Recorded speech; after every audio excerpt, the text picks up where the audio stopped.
Recent గా పూణేలో అందరికి పక్షవాతాలు వచ్చేస్తున్నాయి అనమాట. సో ఏంటి అని చూస్తే వీళ్ళకి గులియన్ బ్యారే సిండ్రోమ్ అని చెప్పేసి ఒక సిండ్రోమ్ వస్తుంది. సో అసలు ఈ గులియన్ బ్యారే సిండ్రోమ్ అంటే ఏంటి? సో జనరల్ గా పక్షవాతం అంటే ఏంటంటే ఒకవైపు కుడి వైపు గానీ ఎడం వైపు గానీ కాలు చేయి పడిపోతా ఉంటది. అది జనరల్ గా ముసలోళ్లలో, షుగర్లు, బీపీలు ఉన్న వాళ్ళల్లో, రేర్ గా యంగ్ పీపుల్ లో వస్తాయి. కానీ ఈ పక్షవాతం అనేది అలాంటిది కాదు.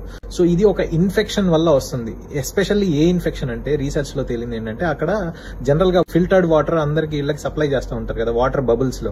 సో ఈ బబుల్ లో ఒక క్యాంపైలోబాక్టర్ జిజినై అని చెప్పేసి ఒక బ్యాక్టీరియా కంటామినేట్ అయిందనమాట. అంటే ఆ వాటర్ లో అది మిక్స్ అయ్యి ఉందనమాట. వాటర్ ప్లాంట్లు పెడుతున్నారు కానీ నిజంగా వాళ్ళు ఎంత ప్యూరిఫై చేస్తున్నారో మనకి ఇప్పటికీ తెలియదండి. ఈ వాటర్ ఫిల్టర్స్ ద్వారా వచ్చిన వాటర్ లో ఈ క్యాంపైలోబాక్టర్ జిజినై ఉండటం వల్ల ఆ వాటర్ తాగిన వాళ్ళకి ఫస్ట్ ఏంటంటే గ్యాస్ట్రోఇంటెస్టైనల్ ఇన్ఫెక్షన్, అంటే ఏంటంటే మోషన్స్ కానీ వామిటింగ్స్ కానీ అలా ఇనిషియల్ గా అవుతాయి.